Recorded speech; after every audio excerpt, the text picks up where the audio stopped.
Hi, this is Gila.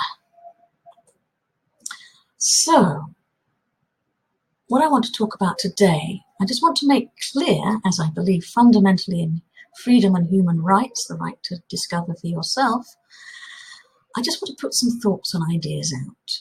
What you do with them is, of course, up to you. Now, I'm coming from a place where, personally, I have no doubt in the existence of God. Whatever your personal beliefs, the trouble some people have is their concept of God hasn't actually changed since childhood. And it can be affected by a difficult relationship with a parent as well. If your idea of God, and if you believe in him or her, and frankly, if you don't, then I would actually suggest that you believe in many far more amazing miracles than any in which I do. But there we go. If your idea of God is one of a restrictive autocrat who doesn't want you to enjoy yourself, then your own view of any possibility of a God-given morality will understandably be negative. Now, I'm also coming from a place where, when I was a young woman in the 70s and 80s, before AIDS reared its ugly head, the general prevailing ethos was to go out and enjoy your sexuality without any real restraint. Well, some people did anyway. The result was actually a great deal of pain and confusion. And it's even more confusing today, because sex is not just about satisfying your urges like other animals, but about building an emotional and also a spiritual connection that lasts. And of course, sex, whether we like it or not, is ultimately designed for procreation, which is why it's been designed to be so pleasurable. Now, my own life today, it's as a religious Jew, and I have many restrictions, such as what and how I can eat, what I can and cannot do on Saturdays, and so on. And outwardly, I can imagine my life would appear to be deeply unfree. However, as this is the life that personally I found my own soul actually needs, I've actually discovered the opposite to be true. Now, don't get me wrong. It can be a real headache working out travel arrangements so I don't travel on Saturdays, and when you're surrounded by lots of food you can't eat but would love to do so, it isn't easy. But the ultimate focus is really on enjoyment. And the nitty-gritty of making sure that I cook things in the right pots and pans so as not to mix any milk with meat allows my spiritual side to be grounded in the physical, and vice versa. Because I'm not concerned that my husband might go off with another woman, or the other way around for him, I can totally relax emotionally and sexually and then enjoy totally the security I have with him. Because every Friday evening I turn off my computer and take a break from the world, I can enjoy spending time with friends and family and return to normal everyday concerns on Saturday night with my batteries recharged. Now, please don't think I'm in any way trying to encourage anyone who isn't Jewish to convert to Judaism. Jews do not proselytize, and it's actually immensely difficult to convert. I'm simply making the point that it is the very boundaries I have in my life today that give me the freedom to enjoy all the pleasures in life in a way that creates the most dignity, harmony, and responsibility as a human being, both for me and for other people with whom I interact. And while, of course, most people can happily enjoy eating cheeseburgers or shellfish, well, I can only watch and salivate. There are nevertheless certain moral principles that connect to the innate conscience of us all as human beings that personally I believe are ultimately God-given. Most religious paths have some concept of the golden rule of treating other people how you would like to be treated yourself, whatever their beliefs. In other words, with respect and sensitivity to all.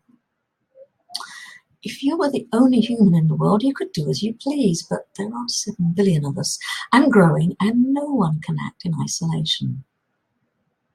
So, keeping sex within marriage, or at least a committed long-term relationship, ultimately gives everyone more freedom and less chance of being hurt badly by devastating breakups, though, of course, they could still happen. and actually rather more sex than a single Don Juan is likely to have. And it also provides a stable framework for bringing up children as successfully as possible. Honesty in business dealings by everyone would ultimately benefit everyone. Wouldn't it be great if no one ever lied? Except possibly a white lie if you come home with a disastrous haircut. Now, looking at our global village today, well, of course societies and cultures do change over time. There is so much that is good in our lives. We have medical advancements that have transformed our lives compared with people living only 100 years ago or so. Instant communication around the world via the internet. And certainly in Western civilization, no one is likely to die of starvation as some of our ancestors most likely did. And instead of using people as slaves to wash our clothes and cook our food and help us travel around, we have many modern machines that can take so much of the drudgery out of life. We can all be free. Well, I would like that to be the case. By the same token, we have devised far more effective ways of killing one another than the simple knives and spears of our ancestors. Our industrialization has put many toxins into our environment, and the burning of fossil fuels is having a growing impact on our climate and potential sea level rise in the future. And of course, it's not everyone who's going to choose to live a moral life as best they can. Our societies need fair systems of justice and punishment to protect us all. And also the possibility for people who've taken a wrong path to reform with the support they need to do so. Now, standing up for what our innate conscience tells us is morally right is not always going to be easy. It never has been. But I think today the challenge is all the more stark, not for us, but also for our children and our grandchildren, and their children and grandchildren to come. Many mainstream journalists today seem less concerned in relating facts as objectively as possible, but instead rather more with trying to find or even create dirt on anyone who does not support the current liberal, globalist and relativistic agenda, using words such as racist and bigot as insults so frequently that, frankly, they've completely lost their real meaning. Anti-Semitism is rearing its ugly head again in Europe and the West, while in much of the Middle East, actually, it never left. You can only be a racist if you're white. You can only be a sexist if you're a straight man. You can be whatever gender you like or create a new one which never existed. Never mind what your DNA and biological body says. And if you're one of those sad loonies who actually believe there is a loving creator of us all who gave us sound morals to live the best, kindest, and most joyful life we can, then you're surely completely beyond the pale. But whatever your own understanding and beliefs, that's up for you to find.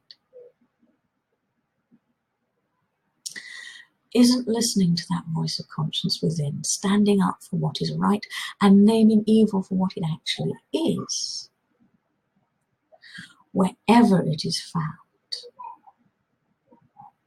in whatever ideologies, and doing your best to make the world a kinder and better place for us all, ultimately the most sensible thing you could ever do. Thank you so much for listening. Okay, have a great day, have a great weekend, have a great everything, have a great life. Goodbye.